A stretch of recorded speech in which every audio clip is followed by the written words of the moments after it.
everyone, and welcome to the York Festival of Ideas. My name is Lizzie Spencer, and I'm a lecturer in 18th century and public history at the University of York here in the United Kingdom. And I'm going to be chairing today's event. So thank you very much for joining us. It's a great pleasure to welcome you all here, and we're going to have a fantastic discussion. I have to say, it's my great pleasure to introduce our speaker for this evening, Rebecca Simon. Rebecca is Professor of History at California State University, Northridge in the US.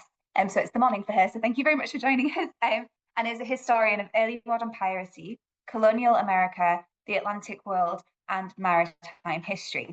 And Rebecca has published 3 books kind of focusing on pirates, but today she's going to be talking about this kind of most recent one, the Pirates Code, and telling us about the rules that had to be followed on board pirates' ships. So it promises to be a fantastic discussion. So I'm very, very happy to hand over to Rebecca for this evening's talk. So thank you, Rebecca. So thank you very much, everybody, for coming to my talk. And thank you, Elizabeth, for that wonderful introduction. So today I am going to be talking about the Pirates Code, which is the subject and title of my most recent book, The Pirates Code: Laws and Life on Board the Ship. And in today's presentation, what I'll be doing is I'm kind of just going to briefly start on the mythology of the Pirates Code, because I'm sure many of us have heard of it, but probably through a bit of a pop culture sense. And so we're going to look at that briefly and then kind of look at what the Pirates Code actually was, what the reality of it was, and then briefly talk about what the life of a pirate was, because it's very, very connected, this idea of having a pirate code and also what the pirate life was like.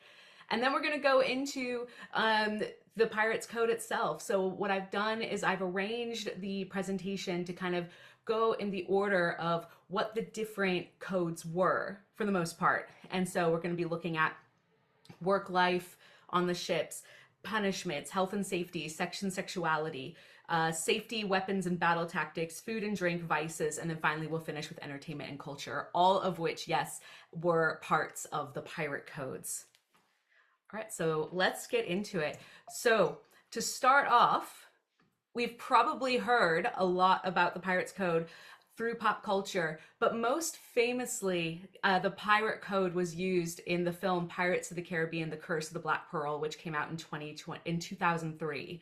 So quite a long time now, but throughout the film, we see a mention of this code that pirates have, especially the phrase, keep to the code. If a man falls behind, he stays behind. That was used very often. And then famously at the beginning, the female protagonist, Elizabeth Swann, pictured here, played by Keira Knightley, when she is captured, she invokes what's called the right of parley. She says, and to quote here from the film, she says, "Parley, I invoke the right of parley. According to the code of the brethren set down by pirates Morgan and Bartholomew, you may take me to your captain. If an adversary demands parley, you can do them no harm until the parley is complete." Now, what's interesting is that, no, this was not an actual code. However, she mentions Morgan and Bartholomew, most likely referring to Henry Morgan or perhaps Bartholomew Roberts or Bartholomew Portuguese, one of those two. Henry Morgan, as far as we know, did not have an official pirates code, but Bartholomew Roberts, if that's the Bartholomew she's referencing, did, which we will talk about. What's also interesting is that the term parley, the idea being, if I declare parley, you have to take me to your captain, that didn't really exist during the Golden Age of piracy. That was more of a naval idea that came about towards the mid-17th century, after the time period in which Pirates of the Caribbean takes place, likely in the 1720s, which was towards the end of what we call the Golden Age of piracy. This is the time period where we have pirates that we're probably the most familiar with, Blackbeard and Bonnie Mary Read, etc. So this is kind of how we've pictured the code, this code of pirates and possibly maybe stealing treasure, how they're going to interact with each other, the rules of the sea. But the reality was quite different. So what was the actual Pirates Code? The Pirates Code was a set of laws and regulations that were on board various pirate ships, also known as the Articles. In fact, if you were going to research the pirate codes, 9 times out of 10, you'll see them referred to as the Articles rather than a code. So the point of the Pirates Code really was to set out rules and regulation on the ship, mostly for pirate success and safety. because the pirate's life, as I'm going to discuss in a few minutes, was extremely dangerous. And therefore, you had to have a very strict set of rules to make sure that things would be very regulated in order to ensure safety and success.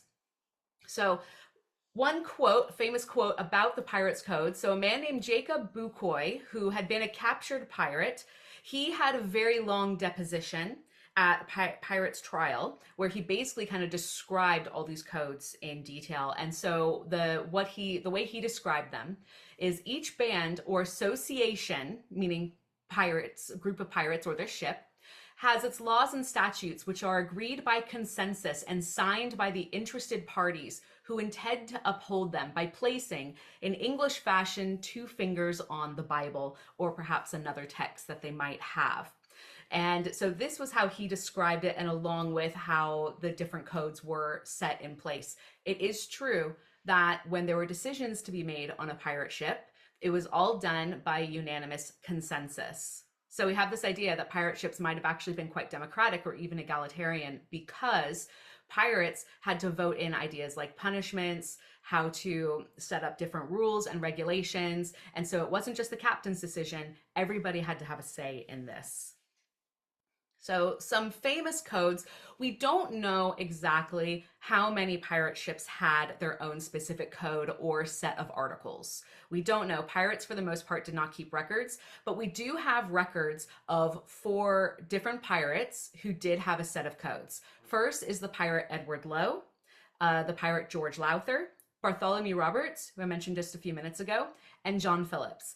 And what's interesting is that Edward Lowe and George Lowther, their codes were almost identical. And most likely the reason for this is because Edward Lowe actually sailed under George Lowther before he himself became a captain.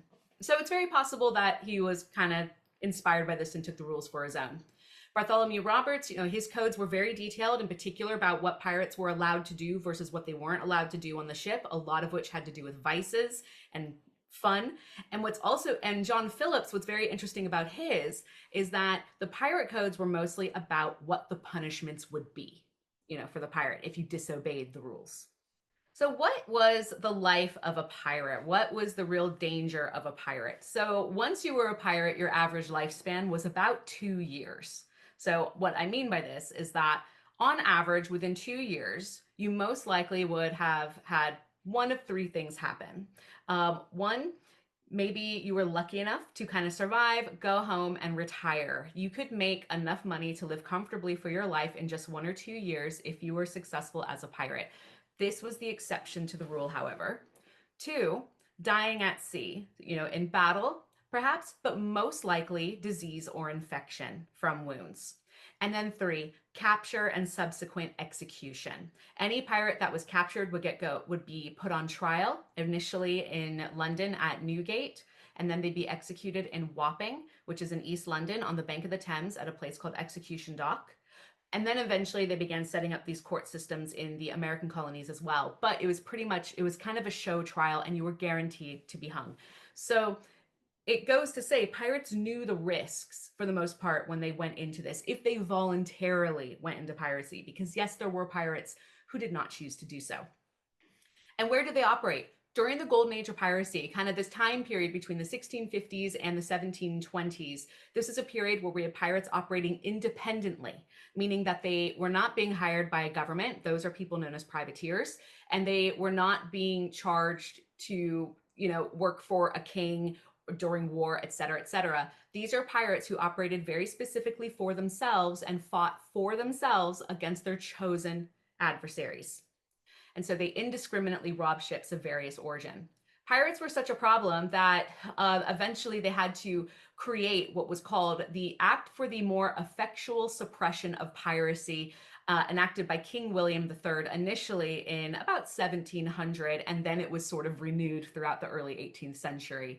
And it was based on, quote here, an act of parliament made in the 28th year of the reign of King Henry VIII, under his ordinances of the sea. It is enacted that treasons, felonies, robberies, murders, and confederacies committed on the sea shall be inquired of, tried, and determined according to the common course of the laws of this land used for such offenses upon the land within this realm. Basically being if you robbed and murdered upon the sea or a body of water, as the Admiralty Court, the legal ruling body, specified, you were basically a pirate and you would be punished as such. And so, what are these dangers that really required people to need to have a code? Well, the dangers of a pirate is low morale for the most part, starting out. And the reason why this is quite dangerous is because if you're having low morale, this is usually because you haven't had very many wins, you haven't taken enough money, and a lot of times people would blame the captain for this. And so, therefore, a big risk was mutiny. So oftentimes, if a pirate ship wasn't very successful, if you weren't getting very many goods, then people might declare mutiny to take over the ship. And so you have to make sure that people are going to be satisfied in order to prevent this. Battle wounds and infection. Yes, battles can be quite deadly. Most pirates actually were not very deadly. They wanted to get in and out as fast as they could. However, they still did have their weapons and they were very prepared to fight. And so if they were going to get injured, they most likely would die of infection. You know, of course, health and sanitation is not the same then as it is now. And then, of course, being captured and then being executed. And so, why do we have the code? The whole purpose of the pirate code was to prevent dangers like this happening. The whole purpose of the code was meant so that way pirates could live safely and successfully at the sea. And so let's get into it. What are these codes? What are these codes that was necessary for survival? So before we get into that, I just wanted to show you, this is an image from the book A General History of the Pirates, published by Captain Charles Johnson in 1724. And this is a copy of the articles of Captain George Lowther and his company. And these were pretty much, again, identical to Edward Lowe's code. And so we're going to go into these in a lot of detail, but basically what the code is doing, it's establishing how much money or how many goods or shares people get from each success, what to do if there was fighting on ship, what to do if they were determined to be a coward or not taking part as they should, what to do if they were caught stealing, what to do if maybe they were caught gambling. This was actually a very common rule, no gambling on a pirate ship. And also, really interestingly, what would happen if they became disabled and the compensation they would get? It's almost like health insurance, but we will talk about that a little later. So for the first code that pretty much existed on all the existing codes had to do with work, life, and wages on the pirate ship. And so to quote Captain Edward Lowe, the pirate, the captain shall have 2 full shares, the master a share and a half, the doctor, mate, gunner, carpenter, and boatswain a share and a quarters. And then other pirate captains, such as Bartholomew Roberts and John Phillips, also specified that anyone below those skilled workers would receive 1 share. And what this did is it guaranteed equal payment on the pirate ship. And that was really important. A lot of people became pirates because if they voluntarily became a pirate, this was because of general unfair wages, having wages being withheld on ships such as merchant ships or maybe naval ships. And so the idea of a pirate is you, again, want to keep that morale and safety going. And so this guarantees in writing what you're going to get. So yes, of course, the captain gets the most. His second in command will, usually the quartermaster and lieutenant, will get their share and a half. If you are a skilled worker, which was very desirable and necessary on a pirate ship, you're still going to get more. And everyone else will also get the same. What this is doing, it's guaranteeing that whether you're a doctor, a mate, a gunner, or a bosun, etc., you will all get the same amount of money. And if you're not skilled, in terms of if your job is doing repairs on the mast, if your job is maybe just swabbing the decks, doing the most menial work, you are all still going to get paid the same amount of money. And so that's really important. It's equal pay, pretty much what they had based on their skill level. And this was to prevent, again, anger and mutiny and the idea that they're not being given what they are worth. So this is an image here. So many of the images I'm showing you are from the illustrator, the artist Howard Pyle from the 19th century. And he, like late 19th century, sometimes early 20th century, he was very famous for doing a lot of paintings about pirates. And a lot of our imagery that we have of pirates comes from his work. He very famously illustrated one of the editions of Treasure Island. This is an image here of pirates sorting through, excuse me, sorting through their gold and jewels that they would have captured if there were gold or jewels. Mostly it were items like alcohol, goods such as textiles, medicines, other valuable items that they could sell and that they could keep on their ship to replenish things. But this is an image of pirates basically showing how they're all getting their wages set out for them.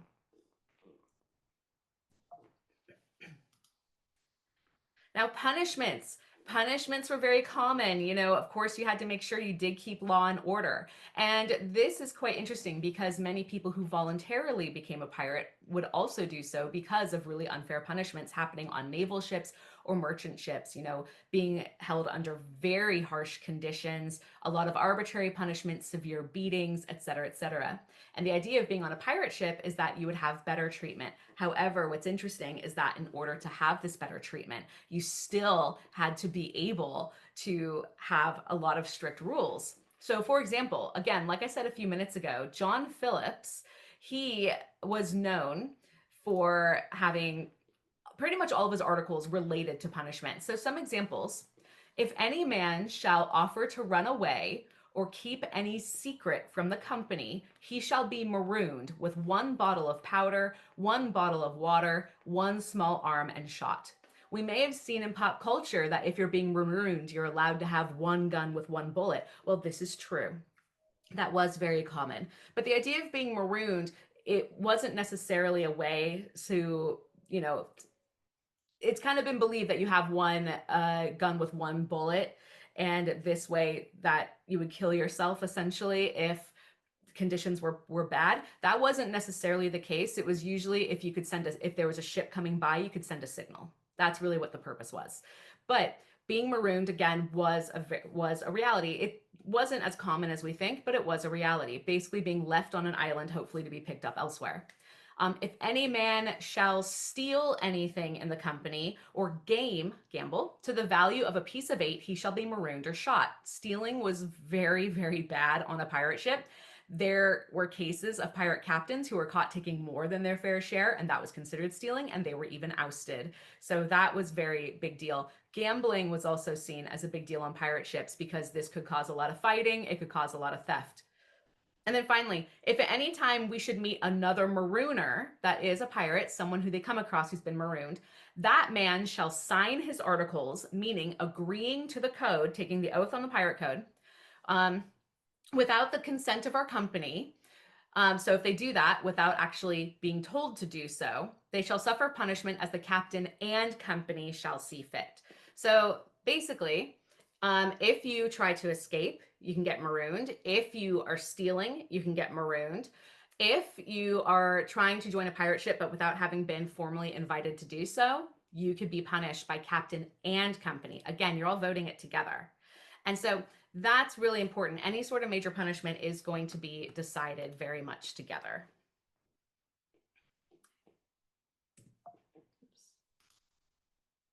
Now, what about health and safety? This was really important. So a lot of this had to do with generally what would happen if you became disabled on a ship.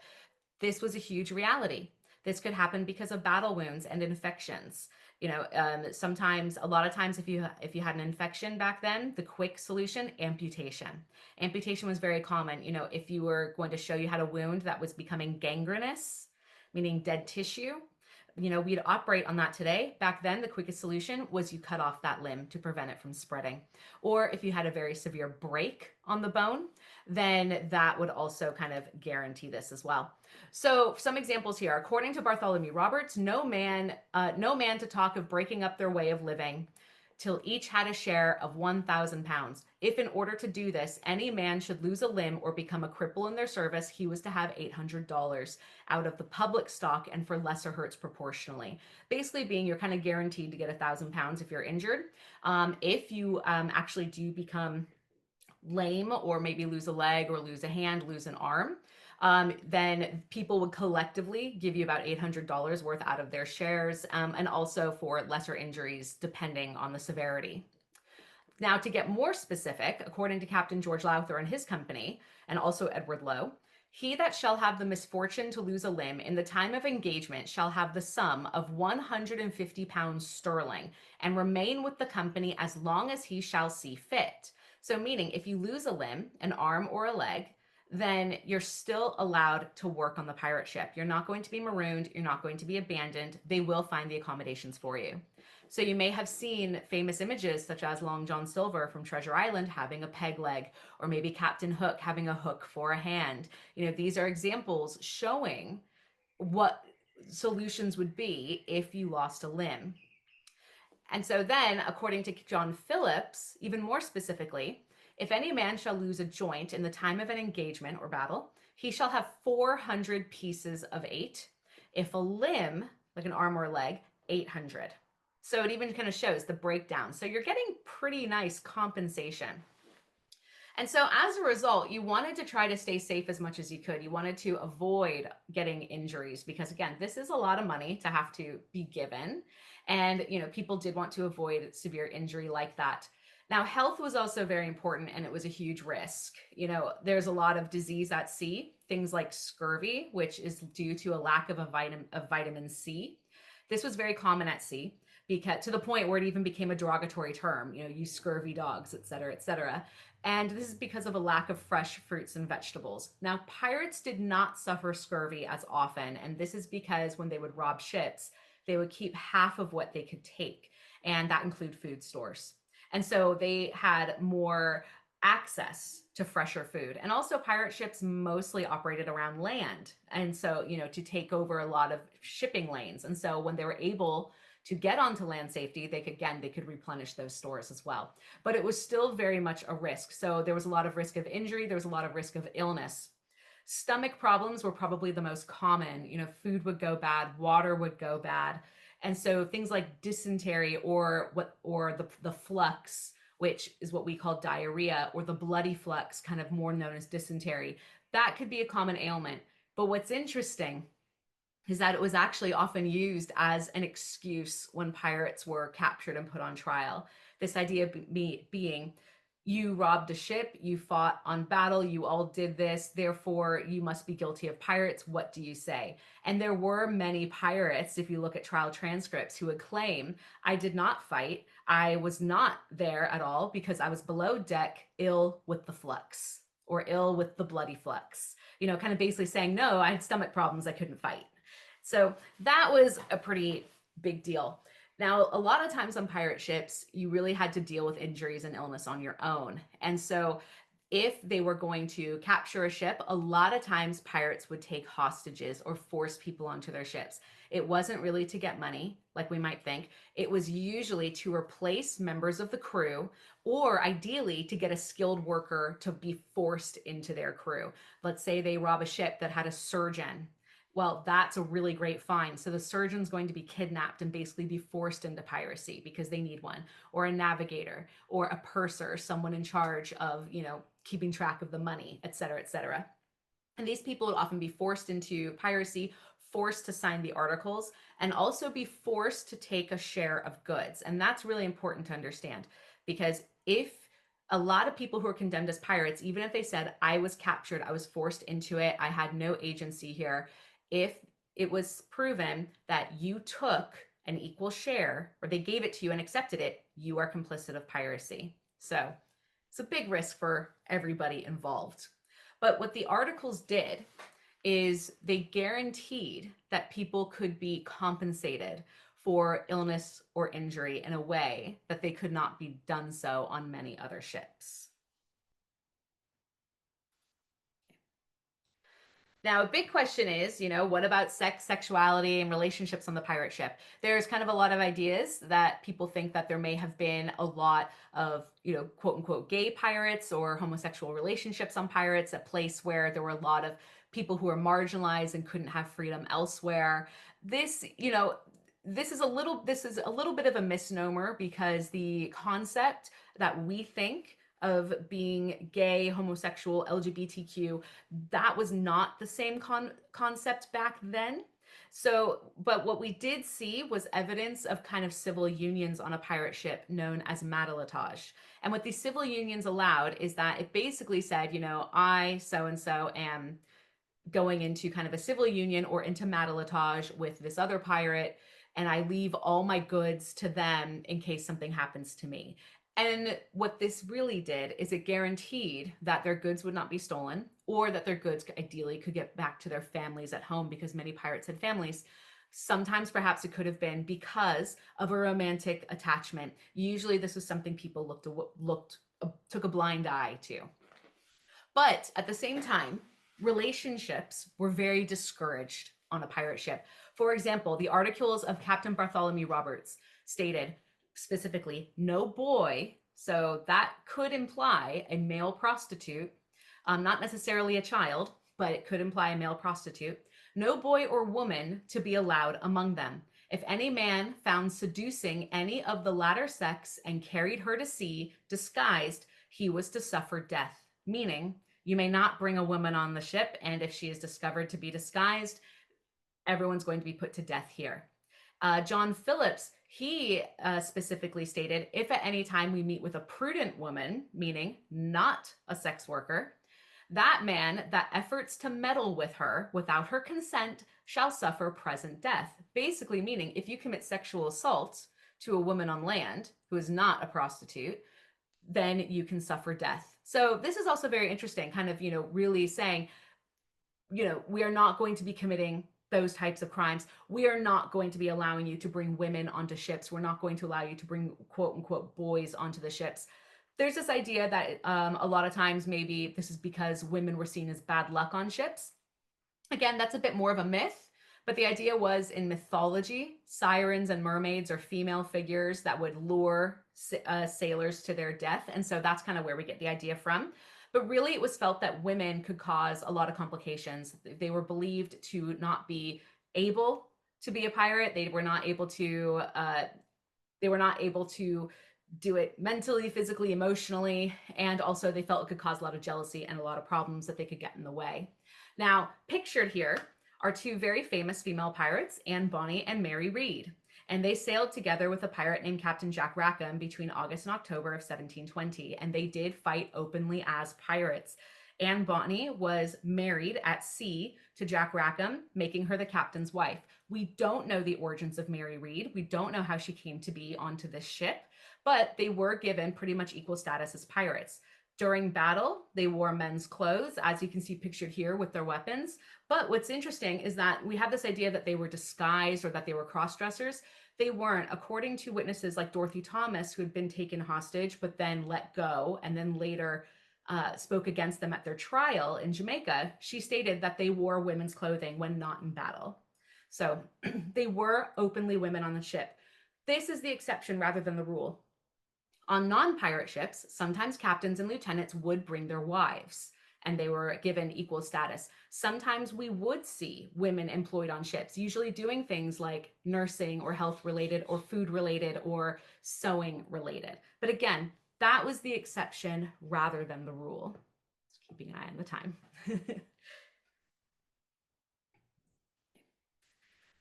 Now, what about safety, weapons, and battle tactics? We have to have a regulation to make sure we will be successful and safe in battle.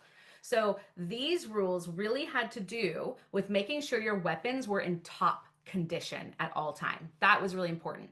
So according to Bartholomew Roberts, you have to keep your piece, pistols, and cutlass. It says cutlass, that's not a typo, that's how it was in the code. Their piece, pistols, and cutlass clean and fit for service. So piece meaning, any other weapon, a gun, pistol, cutlasses, you have to make sure that they're not rusting, in the sea air. That was a really big deal. You have to make sure they're staying in proper conditions, so that way, if you're trying to fire a pistol, it won't jam or it won't explode or the gunpowder won't get damaged, because if gunpowder got wet, it was useless after that. According to Captain John Phillips, the pirate shall not keep his arms clean, fit for an engagement, or neglect his business, shall be cut off from his share, and suffer such other punishment as the captain and company shall see fit. So if you are not keeping your weapons in proper condition meant for battle, you will not get your proper payment, because it's being seen as you are not participating. If anything, you are sabotaging a battle. So you will also be punished, again, as the captain and company see fit, because everyone had to have an equal decision about how punishments were carried out. And so the whole point of this is to make sure that you could be successful in battle, and also to prevent firearm accidents from happening on ships, which was very common in rough seas and everything like that. You had to make sure that gunpowder stayed dry and safe. You had to make sure your weapons were in top-notch condition, not rusted, that they would not break, and that you had them on your person, or at least ready and available at all times. And this was so you could go into battle brandishing your weapons, as we see here in this illustration, able to fight. Now, I mentioned this earlier. Pirates actually weren't nearly as deadly as we think. Pirates wanted to get in and out as fast as possible. So that's why they would raise the pirate flag known as the Jolly Roger of the skull and crossbones. And the idea of this was to show incoming ships, we are coming to rob you, get ready. And so pirates would often brandish these weapons really as intimidation tactics. But what these articles did is it guaranteed the success by making sure these weapons would be in top-notch condition, so that way their enemies or their victims would surrender. Now, even things like food and drink was really important on the ship, of course, and there was even articles that had to do with food and drink. And so this, according to Captain Bartholomew Roberts, every man has equal title to the fresh provisions or strong liquors at any time seized, and may use them as at pleasure. So meaning that whenever there was food or other provisions or alcohol taken, like rum or wine, different types of wines, they could be passed out and everyone had equal access to them.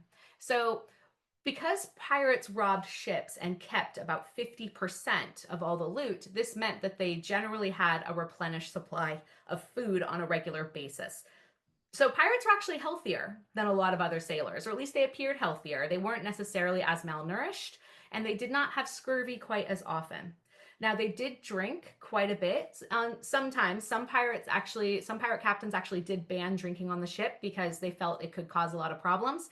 But a lot of times alcohol was used as a reward system. You know, hey, we did a really good job, or on Sundays you get a ration of rum, or every day you get a ration of rum.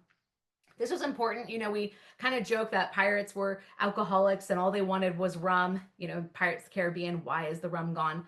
Well, the reason why they're going for rum is because when you're operating in the Caribbean, the number one form of alcohol is rum distilled from sugar, which was the number one commodity coming out of the Caribbean. Alcohol is very important because you keep water in wooden barrels. Wooden barrels will get brackish, salt will get into it. You can get, you know, the water just gets into bad quality. And so so a lot of times what people did is they mixed rum with their water. And this would, you know, they didn't know it was killing bacteria, but they knew that they weren't getting ill from the water if they put rum in it. And a lot of times they might put limes or even some sugar into it. And the lime is actually what kind of kept them with vitamin C, because they were able to capture it and put it in the rum, and it also flavored it nicely. Eventually, this became an official naval drink called grog. We associate grog with pirates, but grog became an official maritime drink in the mid 1700s. So food, again, was really important. You had to make sure there were rules against stealing food. You could not steal food because, again, you still had to ration it. You still had to make sure everybody had their equal access to it. And it was so important. And also the way to drink was so important. You had to have articles for it. Alcohol in particular was also used as a morale booster. So a lot of times, yes, pirates were limited by drinking. But if pirate captains felt, oh no, we're having a lot of morale issues, they might allow extra portions of alcohol. Bartholomew Roberts, there was a period of time where they weren't having much luck on his ship, and so he actually docked on an island and they celebrated Christmas. So meaning they could have extra food and extra alcohol as a way to boost morale. Now, pirate vices. So there were lots of vices, a vice, kind of your guilty pleasure, as we might think about it. But there had to be rules against this, namely for gambling. And this was a way to, again, keep law and order on the ship. So Bartholomew Roberts, for example, no person to game at cards or dice for money. And Edward Lowe and also George Lowther said, "He that shall be found guilty of gaming or playing at cards or defrauding or cheating one another to the value of a royal of plate shall suffer what punishment the captain and majority of the company shall think fit." So gambling was really looked down upon. And the reason for this is because, it's an idea that you're gambling money, you're taking people's share. This could lead to fights, which we are very much trying to avoid. Part of the point of the Pirates Code was to avoid fighting. You had to be a united front. And if you're gambling and you're falling into debts, this is going to prevent you from getting a share. This might cause stealing. This might cause a lot of fights. And so, in order to maintain a lot of peace, law, and order, and to prevent issues with the different crew members, we are going to ban things like, we're going to be banning things like gambling. Sometimes this also had to do with excessive drinking. They might say, no drinking at all. For example, the pirate Edward Teach, commonly known as Blackbeard, actually did ban drinking on his ships because he didn't want problems with drinking coming on. Edward Lowe actually encouraged drinking on his ships, or it might actually be the other way around. Either way, some pirates banned drinking. Some pirates actually were pro-drinking, felt that it could keep morale up. But there were a lot of very specific rules about this in order to, again, keep the peace on the ship and guarantee that money or goods or shares would not be lost. Okay. And so, yes, entertainment and culture on a ship. We have to have entertainment. We have to have something to do. There's a lot of downtime on ships, believe it or not. In fact, there was a lot of belief on land that the reason why sailors often fell into drinking and maybe going to taverns and brothels was because they had too much idle time on the ship. And so how are you going to try to fill this time? You're going to do things like playing musical instruments. You're going to sing songs known as sea shanties, which were very common on both regular ships and pirate ships. You're going to play games. You're going to drink. Everybody did this. It didn't matter whether or not you were a pirate. Something I say is that while not all sailors were pirates, all pirates were sailors. So culture like this was really the same on all the ships. So Bartholomew Roberts did have some regulations in terms of entertainment. So he was strict about a curfew. He said the lights and candles must be put out at 8 o'clock at night. If any crew at that hour still remained inclined for drinking, they were to do it on the open deck, meaning don't disturb people while they sleep. You're still allowed to do so, but it's after curfew. It's quiet time. It's quiet hours. So you're going to go elsewhere to do that. And then he also specifically said the musicians can have rest on the Sabbath day, but the other 6 days and nights, none without special favor, meaning that they are still going to have to work like everybody else. They'll still play music when people demand it. But what's interesting is that because musicians were seen as having multiple jobs, their job on the ship, but then also supplying entertainment, they were allowed to not have music. This also is because there are some people who believe that Bartholomew Roberts actually did adhere to some religious traditions, such as rest on the Sabbath. Again, he allowed people to celebrate Christmas. Sometimes he would go on land for these specific holidays as well.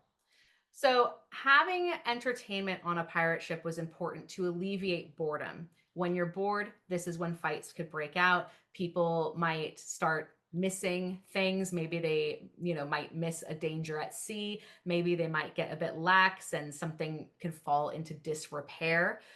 A lot of times, if people are idle, it increases drinking. It might increase gambling, and this could also cause a lot of problems. So we did have to make sure that pirates were allowed to have their own entertainment, but we still did have to regulate it to make sure that things stayed in tip-top shape. For example, getting adequate sleep, making sure that, if you were going to be drinking into the night, you were away from everybody else and you were away from the goods. So that way you could not accidentally, drunkenly fall downstairs, get yourself injured, or break something.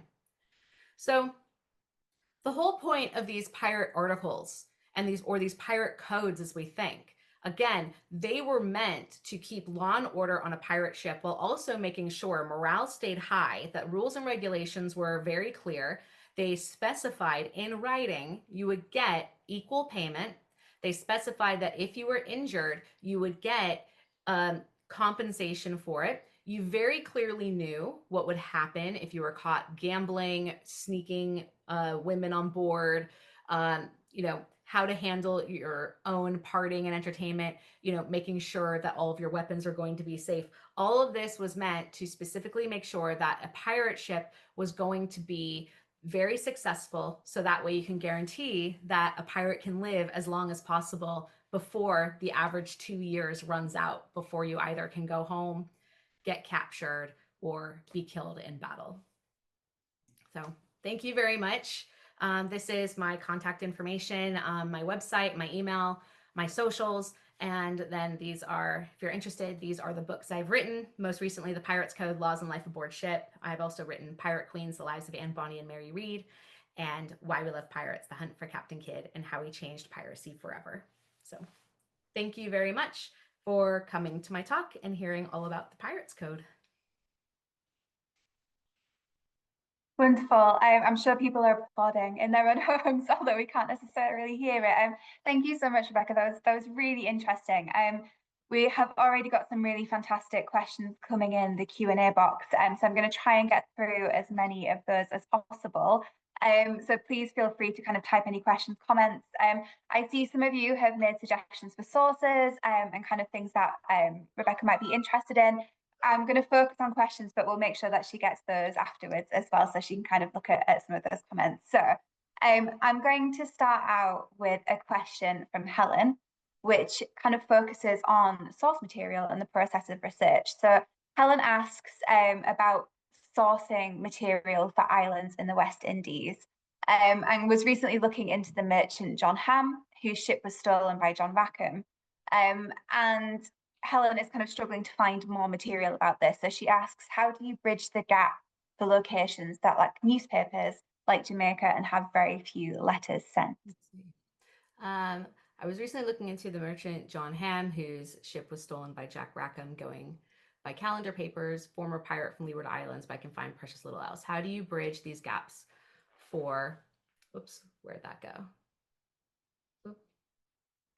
Question, I can't find it all of a sudden. Basically, how do I bridge the gaps in terms of kind of finding locations and information for people? This, I have to kind of really look at many different sources. So yes, the calendar state papers are a great source if you want to look at, the calendar state papers are a great source if you want to look at different letters, if you want to, again, find locations, because these letters do kind of indicate, where they're being written and where they're being sent. But you also do have to look at other things. Newspapers, again, newspaper articles are common. In the Caribbean, there weren't very many newspapers because press was not brought into the Caribbean really until the 1720s. But newspapers were delivered from the different colonies into Jamaica. So I'd have to find information there. Proclamations were issued for the arrests of pirates, which would usually indicate where pirates were operating, where these different incidents at different locations were happening. And then, of course, other pieces of writing from legal legislations or legal bodies such as the Admiralty courts and Admiralty officials. So you kind of have to do a lot of piecemeal information. So a lot of sources also, they just might not mention it, or it's just simply been lost. And in that case is where you do have to kind of look at the evidence. Where were most pirates operating? What is the location here?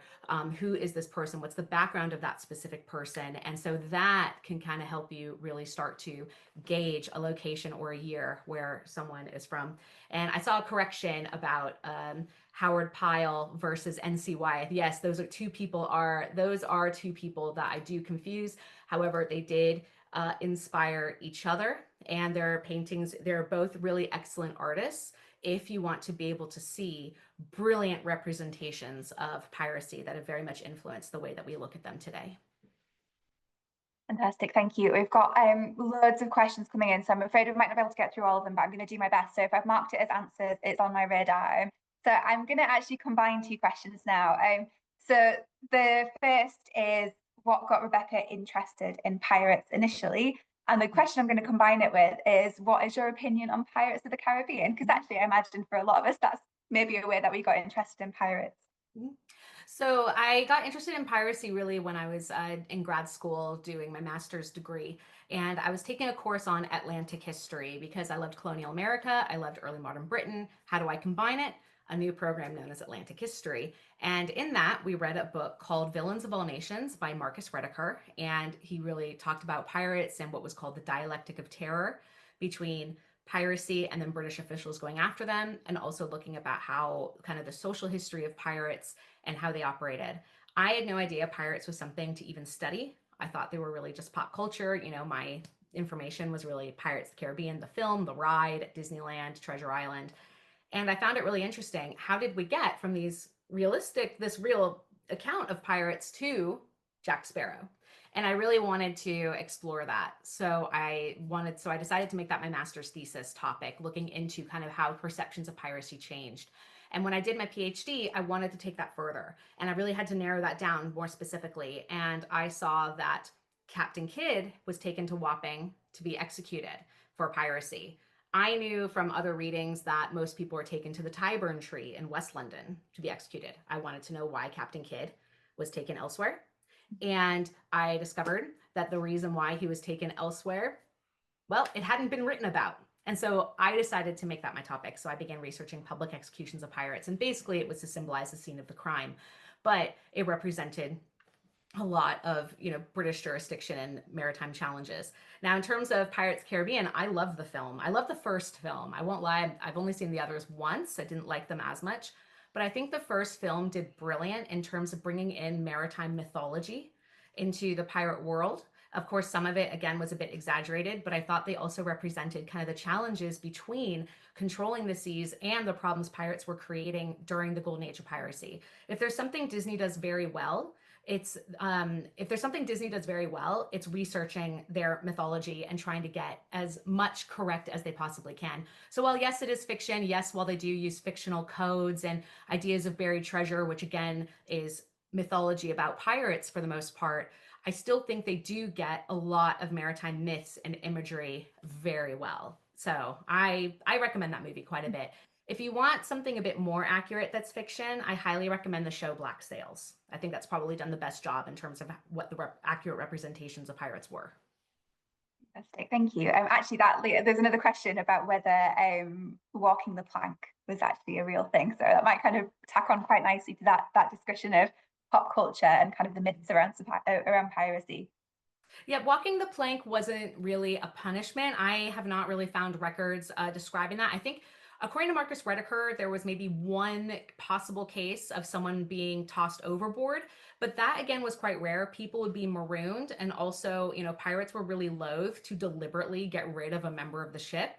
They would usually be imprisoned or sometimes beaten and tortured until they would agree to obey the laws of the ship and become a pirate. So, you know, it's very any extra body you could have on a pirate ship was very valuable. So extreme punishments like walking the plank or keel hauling, where you're tossed overboard and dragged below the ship, where the barnacles and everything are basically going to maim you, that was very rare because, again, you don't want to get rid of your people on the ship. Fantastic. There is this kind of perhaps links to broader questions around kind of the code and how it operated. But Mary has asked whether you could actually choose to join a different crew for better conditions. So kind of to what extent were pirates able to move between crews and kind of pick and choose almost who they worked with? It did happen. It was known to happen. There were some pirates who sailed with other pirate captains who would uh, become captains on their own. So, for example, Jack Rackham did sail with Charles Vane, but Jack Rackham felt that Charles Vane was too cruel of a leader. So he basically they ousted Charles Vane, and Jack Rackham took over and was able to create his own crew while Charles Vane went elsewhere and recreated a crew until he was captured. And we also have the case where the pirate Sam Bellamy sailed under Benjamin Hornigold, who was kind of a protege, and then he kind of went off on his own, taking crew with him. The pirate Edward Teach, also commonly known as Blackbeard, he sailed with Stede Bonnet, and he found Stede Bonnet to be quite an incompetent pirate. And so what he did is, you know, while yes, they kind of tied themselves together because Stede Bonnet was wealthy with a large ship, a lot of Stede Bonnet's pirates actually did kind of come with Blackbeard because they felt he was a bit more competent. So it did happen. It didn't happen very often, but there were cases. It was usually someone who had sailed pretty high up with a pirate captain who was able to become a captain on their own and then get a crew of their own. So it did happen sometimes, not that often, but it would happen. Okay. I'm going to combine another two. I mean, we're getting kind of brilliant questions, but I guess the first question is there any evidence to what extent these codes were actually enforced, which I know you've already touched on a little bit, but if you had any more to kind of say about that. And then there's a really interesting question about how pirates themselves kind of thought about the code and how they understood it. Did they kind of see it as a breach of society's, kind of broader society's Christian code? And did they kind of feel like they were living their lives as sinners, or actually did the code kind of give them their own ethical code by which to live? So that kind of question of whether it was enforced and how pirates themselves were actually thinking about and understanding this. The codes were enforced. There are a lot of accounts of people who had been forced into piracy who said that they were forced to swear on the codes or forced to sign the codes. So, and this kind of guaranteed your participation as a pirate on the ship by following these rules. So they were taken quite seriously. There was a case of a pirate captain who was accused of sort of skimming off of a lot of goods that were taken. And then he was caught, and then people threatened to oust him. And so he very quickly had to pass everything back out because, again, people took that very, very seriously. So yes, there were pirate codes for the most part, at the very least, rules on the ship. Yes, they were obeyed, they were taken seriously because people did have a say in how they were operated. If people felt the captain didn't do a good job, they could also vote the captain out and maybe even adjust the codes for themselves if they felt that would benefit the ship.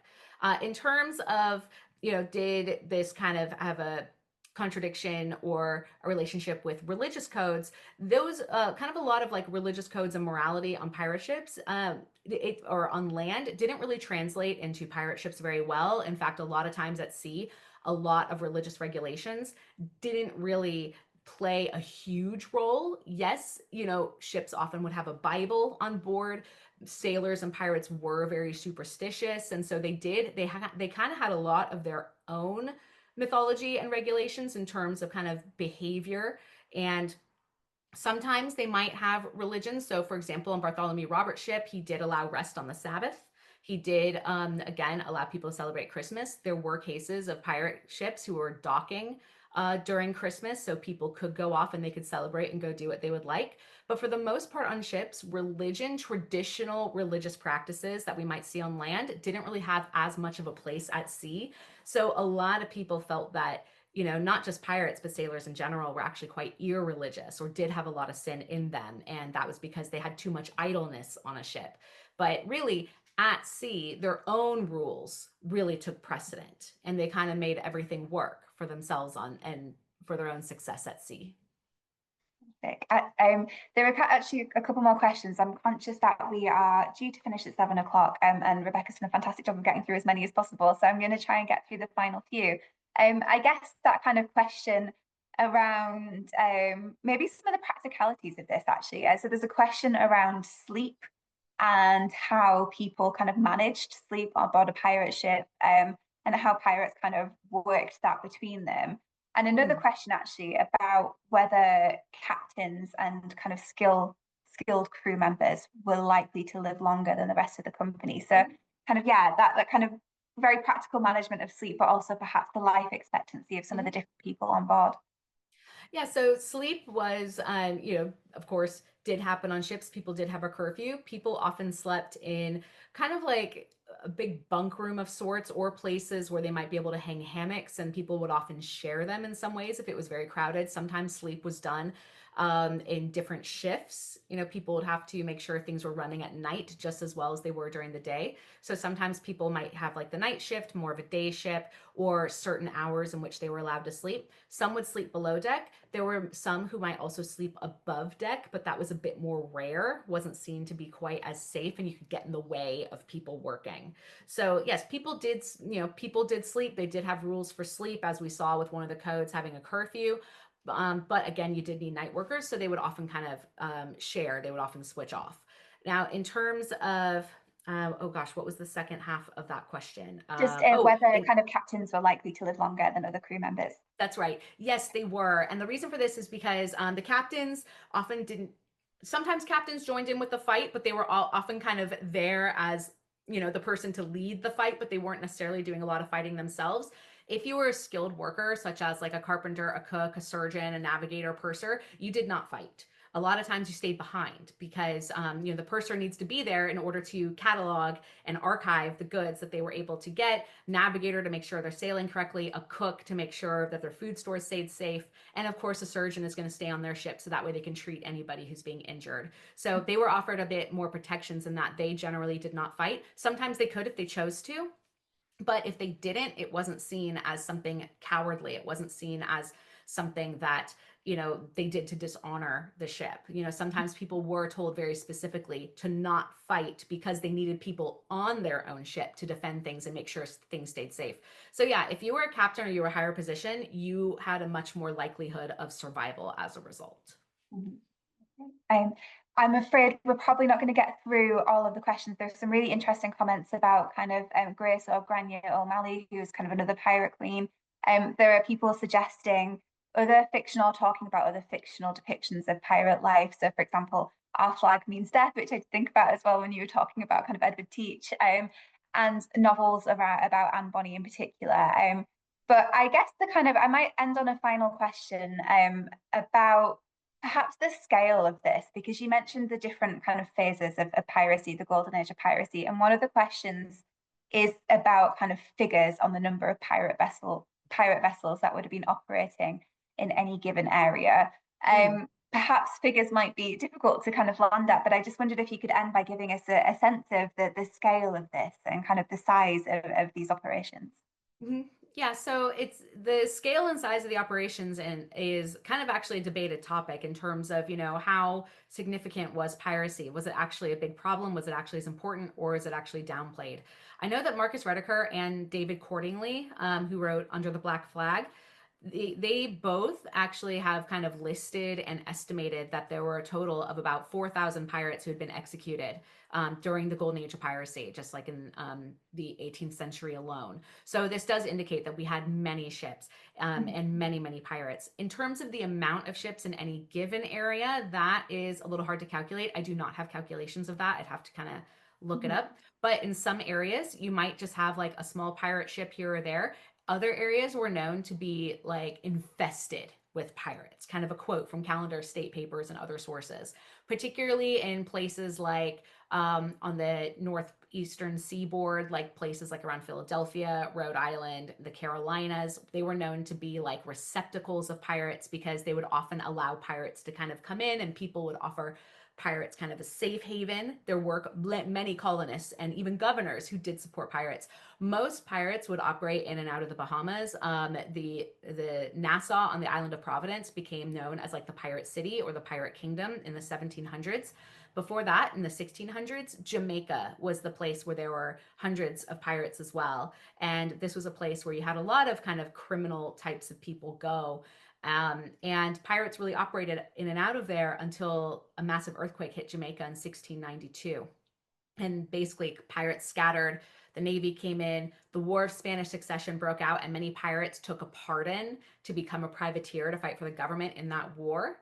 And then when that war ended, that's when a lot of pirates started going to Nassau because this was a place where various governors had been known to harbor pirates or let them take their goods, because Britain didn't really treat the Bahamas as an important colony the way they did places like Jamaica, which produced a lot of sugar. So that's where we know that we had like a lot of pirate activity. So it really varied depending on where you were, but we did have thousands of pirates operating. Fantastic. Thank you so much, Rebecca. I think we're going to have to wrap things up there. I'm sorry that we weren't able to get to everyone's questions, but that kind of is a good reason to go off and read more of Rebecca's wonderful work. So it kind of lands with me to say thank you to Rebecca again for a really fantastic talk. There's a virtual round of applause happening in people's homes. So thank you everyone as well for joining us today for what was a really, really kind of enlightening and brilliant talk. And thank you for your questions and comments, and thank you, Rebecca, for answering them. Thank you so much, everyone. And finally, if you'd like to purchase a copy of Rebecca's book, The Pirate's Code, which I would highly recommend, it goes into kind of everything that Rebecca covered today, but in much more detail, and it's full of just really fantastic sources and kind of anecdotes and things like that. It will be available from our partner bookseller, Box Lane Books. So thank you again, Rebecca, for joining us. Thank you everyone for coming to this talk, and have a good evening, everyone. Thank you. Thank you so much.